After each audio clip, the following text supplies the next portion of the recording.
Hey, my wonderful, lovely people, a pleasant morning to you.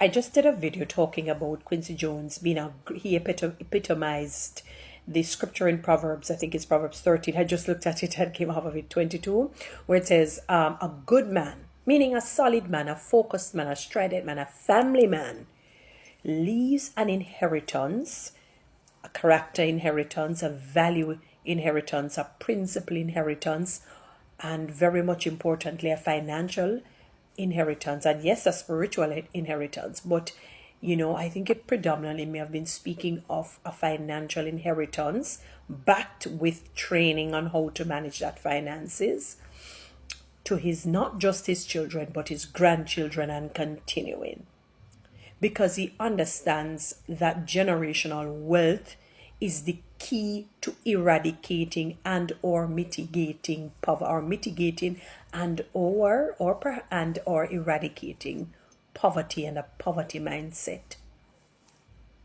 And when we see a black man doing that, yes, he has children that are biracial or multiracial or whatever you want to call it.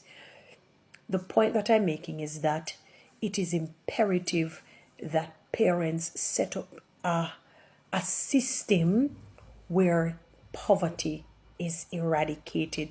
The parent has to be strident in doing so and teaching their child in order for poverty to be eradicated from the black community. When I think of, especially here in Jamaica, I can't speak to other countries, but I'm sure in other countries, because the statistics say that 1% of the world's wealth is in the hands of the black community. So when you hear that, it is so heart-wrenching and really heart sobbing to know that only 1% of the world's wealth is in the hands of black people, which tells a story that we have been passing down generational curse, generational poverty. Back in the day, I remember people saying that, old people had out their lot, meaning had many children, because the children would have been their pension. Now, there's a scripture that talks about, a blessing comes to the child that takes care of the parents in their old age. And obviously, that is different from leaving an inheritance, because the parents can have the wherewithal, but they still need the manpower to take care of them. Like, for example, if they're bedridden, if they're paraplegic, if they, have some sort of ailment or defect that they need the help of their children, then that is what it is referring to, where they're going to now physically need the help of their children. And that child comes in and helps the parent. We do understand that, even if it is a financial one. However, the child is really not your pension, because the scripture actually does not endorse that. What it says is that a good man leaves an inheritance for his children. So you are the one who is really supposed to be the teacher of financial management, the teacher of being a great steward of resources in which money is a part of it. So you teach them good character, good values, good principles of how to manage. Unfortunately, a lot of parents become a crutch to their children. They really are not beneficial to the child. They become a burden to the child. And it probably is this, and maybe that is part and parcel of why some parents don't get the best from their child financially, because maybe how God ordained it, it is not for the parent to be looking for that financial compensation on a consistent or invariably, basis. Maybe how life is said when they go on the offensive, and then I shouldn't even say offensive. When they go, it's almost like trying to fit the wrong piece of, like a square peg in a circle, or a circle. Well, I can't probably say in a square. So a square peg in a circle, or a peg that just cannot fit in the space. A peg that just cannot fit in the space. So it can be a situation like that. So in other words, because it's not natural for the child to be supported supporting the mother or the father. Look at it this way. If you are given a job to do, to lead, and the person or people that you're leading, let us say in a workplace or entity, and they end up leading you while you still hold the title of leader, then it's going to go against the natural order of the working environment, and it may create problems.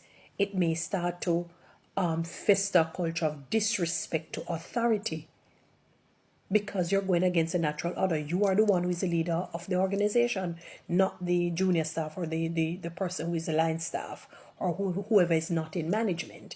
Not to say that they can't get small projects to lead, but if you're the overall lead and they're leading you, you see the problem that I'm talking about? So similarly, if you are the parent, which God gave you the authority to lead, and to lead with integrity and with wisdom and with knowledge and understanding, is that when you guide your children, you leave a foundation that they can build even further and make better.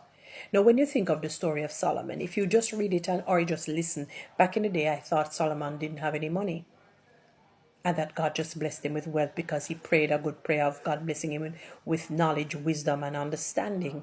But his father was a wealthy man, not as wealthy as Solomon. But David had wealth. Remember, queens and different people visited David and all of these people, not just Solomon. So David left an inheritance that his children and grandchildren and continued could benefit. A lot of people think that Solomon was poverty stricken before, he became even more wealthy. No, it was not the case. Solomon just prayed a very wise prayer. So boy, he realized, okay, I have a little change. I may not necessarily need any more, may or may not. Because when you think of the prayer of King Lemuel, which is really Solomon in Proverbs 30, said, Lord, don't make me rich, or like he said, too rich, or maybe too poor or poor, because he didn't want to. He saw how his father honored God, and he wanted to honor God too. You see? So you see the importance of the inheritance. David was a good man because he left an inheritance for his children's children, not just financial, but character, value, and all of that. And when he prayed that wonderful prayer of being blessed with knowledge, wisdom, and understanding to lead the people in his way, God said, you never asked me for basically more wealth. I am going to give it to you. Because if you want knowledge to lead people, that means you're going to also if you're going to be a good steward of people, it means you're going to be a good steward of resources. Your heart is, I see your heart, I see where you are. Your father would have taught you the basics, and I'm going to entrust you with more money. And he became the wealthiest man in his day. He became the wealthiest man in his day. Because the seed was sown from the parents.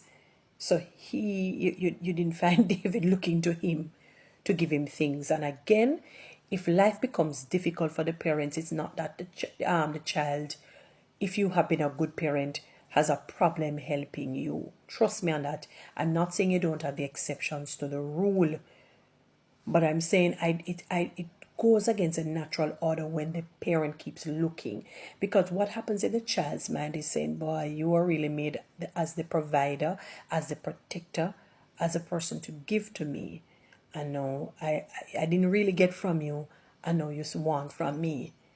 So that is how it may come across. And I'm saying perhaps that is part and parcel why a lot of parents are brokenhearted, saying, imagine I did this or I did that, send your child to school, did this for them, and imagine they turn out and abandon me. I'm simply saying to you, it could be that it goes against the natural order of how generational wealth is to be passed down.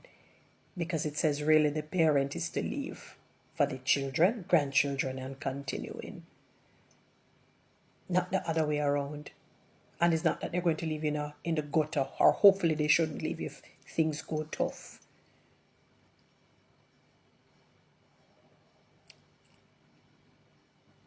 Anyway, as I said, I hope a lot of parents here in Jamaica think on these things. Guys, you know what to do. Rate, TikTok, and YouTube. Subscribe. Give me one of those lions. Thank you.